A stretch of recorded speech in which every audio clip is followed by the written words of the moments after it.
video after a bit of a hiatus. Life has got in the way a bit recently, but not to worry, I'm not hanging up my gloves just yet in the content creator space. Let's get into some boxing reaction. One place to start, over in San Francisco, following Devin Haney's becoming the new WBC super lightweight champion last night, or this morning, against Regis Prograis, unifying the division, adding to his WBA title. What did you make of it? Did you watch it? I thought it was a masterclass of boxing from Devin Haney against obviously a real one in Regis Prograis, with only one defeat himself going into this. And I thought it was a test of two very good boxers going toe to toe, and Devin Haney's skill set prevailing in the end.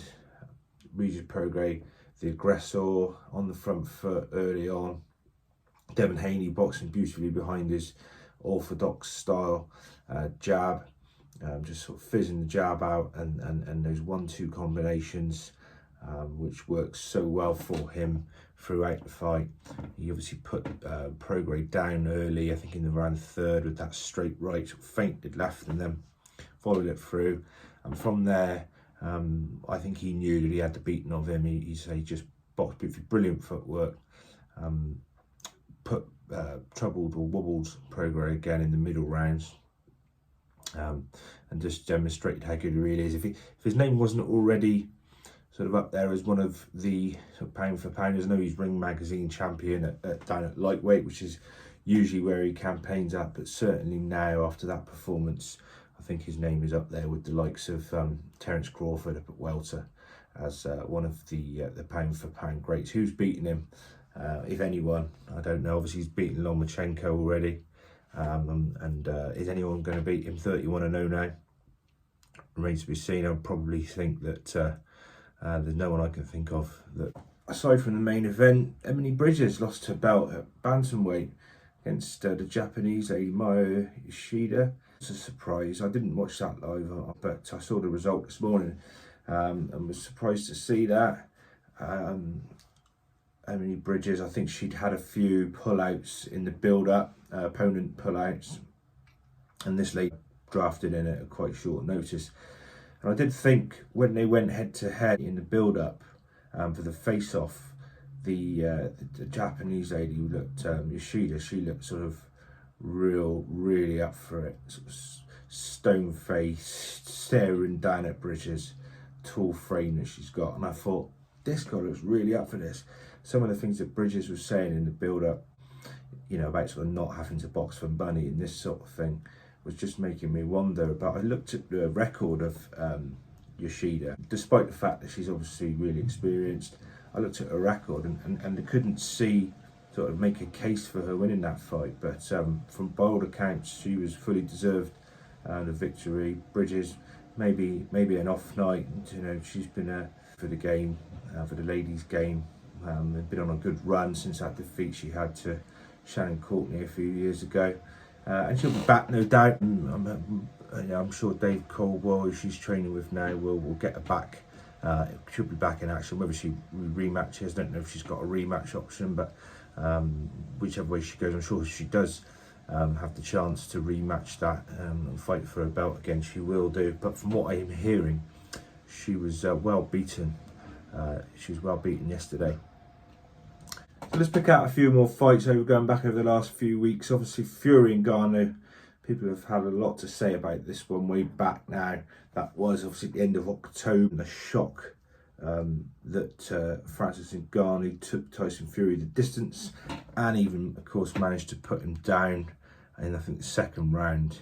Something that no one would have predicted. Certainly I didn't predict that by any means. I thought that it was going to be an easy night's work for Fury. I must admit, I did suspect that Fury might not have finished it early, just because I thought he would sort of perhaps like to get some ring time and sort of play about with Ngannou, use his skills, but certainly didn't expect Ngannou to trouble him in the way that he did. I think in the end, Fury realised he was in a real fight there, and sort of had to go back to sort of his boxing skills. and just sort of get out of that one, and which he managed to do. Was it the sort of real fully trained Fury? I certainly don't think he would have taken that lightly. He would have known the magnitude of that fight and the impact of him not winning it. But obviously against someone in Ngannou who, professional level, certainly hasn't boxed before. I'm sure he's boxed as a youth and part of his MMA combat, but certainly as a professional, that was his first boxing bout. So does Fury take that seriously against more of a seasoned professional, or does he is there that perhaps that complacency that may have come into his training? Hard to know. I suspect he didn't take it lightly, but I think ultimately Ngannou style, he's such an animal, strong, obviously with his MMA background, and Fury likes to sort of lean and on his opponents. He likes to make fights dirty. We saw him do it with Wilder. I suspect he will try and do similar when he gets in with Usyk. Lean on him, wear the legs down, use his size and his weight advantage. But the difference with obviously Ngannou was he's not 15 stone. He's a big, strong athlete himself. So that sort of tactic didn't work. Fury then sort of realising obviously he could be hurt. Any man the size of Ngannou hits you's going to hurt you. So having to get back to his boxing in the sort of latter part of the fight to get him through that one just about. But interesting night of action, I thought, and it just goes to show that you never know, which is why we love the sport, because anyone on their night is a chance when it's a two-horse race, so to speak. Good night of action over in Dublin a couple of weeks ago. Katie Taylor revenging her defeat to Chantel Cameron, becoming undisputed in the super lightweight division. Obviously the talk beyond that fight has been how Katie Taylor was back to her best, how good she was versus the first performance. I must admit I enjoyed the fight, but I'm taking nothing away from Katie Taylor. She's obviously been a brilliant champion. Credit to herself and to the women's sport, women's game, but I thought she boxed quite negatively at times. Personally, I felt like she had a clear tactic, which was to sort of tie up Cameron every time she got in close, and just use her sort of speed to get the combinations off, try and tie up Cameron and stay out of the way. So. I personally felt a bit for Cameron. I think she looked to me a bit like someone who was fulfilling a contractual obligation in that rematch. I don't necessarily think she perhaps would have taken it so soon. Could be wrong, of course, but just something didn't quite look right with her to me. And obviously, she unfortunately suffered a real nasty head gash quite early on from the head of Taylor, that head clash. So obviously I felt for her there. She's just absolute warrior. She kept battling until the end, and obviously Katie Taylor's work, which in fairness was the right decision as far as I'm concerned. I thought she did win the fight. She was more effective. I don't think there's any doubt like that. In my opinion, I thought she was a clear winner, no doubt. And compared to the fight she had with Serrano, which actually in New York I had Serrano winning that one personally. Just thought that on that night, as good as Katie Taylor is and was, third to watching that, I thought that Serrano won that one. Obviously in this case the right winner, but I just personally felt it was a bit negative at times, which is my opinion. Let me know your thoughts if you watched that one. Do we think we might see a trilogy there? Who wins the trilogy if we do see it? Let me know your thoughts on that one in the comments below. More to catch up on then. We saw obviously Jack Catterall in a 12-rounder at the end of October up at Liverpool Echo Arena against a very experienced Venezuelan, George Linares. Not vintage, probably by his own admission, but certainly would have done him no harm to get back out there, get the rounds under his belt after quite a long layoff. George Linares, experienced, South American, tough night's work, even though he perhaps not been in the best of form going into that one. But as I say, I think from Jack Catterall's perspective, it was just a case of getting the rounds back under his belt before he now goes on And a great night of action up in Manchester on that Frank Warren's Queensberry's Magnificent 7 card. Certainly value for money. Anyone that went up there who tuned in for that one. Lots of evenly matched fights there, sort of 50-50s. Just to pick out a few special mentions. A win for Devin Haney, who becomes the British middleweight champion by defeating Denzel Bentley. Solomon Dakers obviously becoming the British heavyweight champion.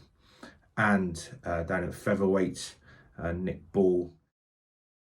What performance from him to that final eliminator, WBC featherweight eliminator against Isaac Dog. And then there's a few others as well on that card. A real good card. As I say, put on that Queensberry show. If you did tune into that one, let me know your thoughts as to what the highlights were for you. So let's look ahead then. A big fight coming up tonight down in Bournemouth, where Chris Billam-Smith defends his cruiserweight title versus a very experienced Tejas Masternak. Now, obviously, we know was the guy who fought Tony Bellew way back when.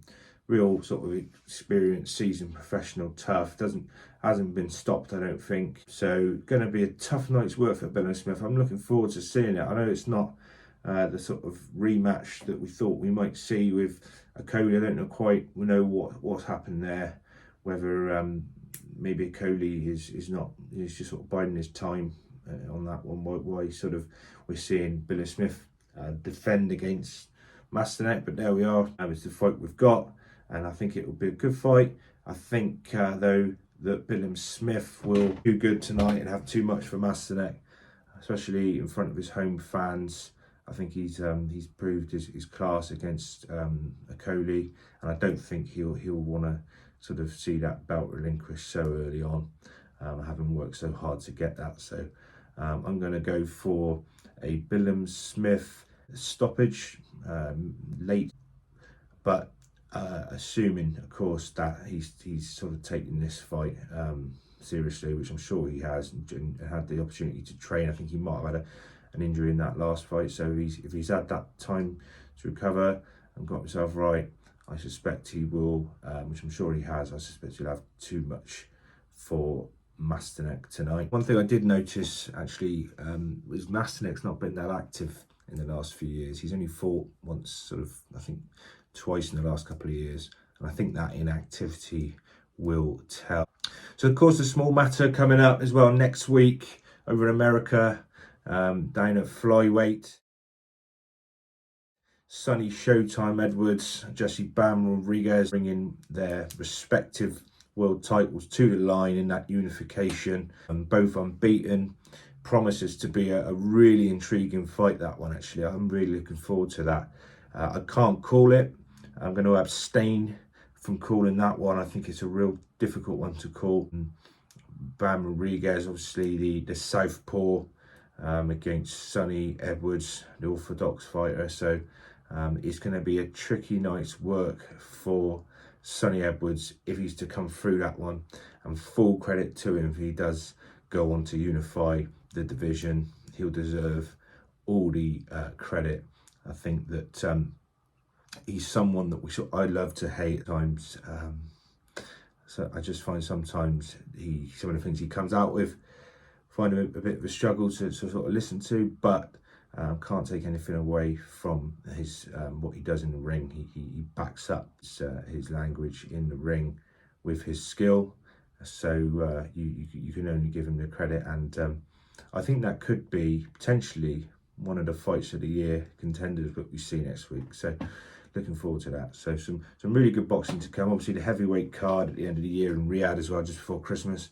Nights of boxing lined up, and we'll be touching in and obviously checking back on that with my reaction as they come along. So thanks for tuning in, guys. As I say, keep in touch via the comments channel, keep liking, sharing, subscribing, and we'll check in again soon.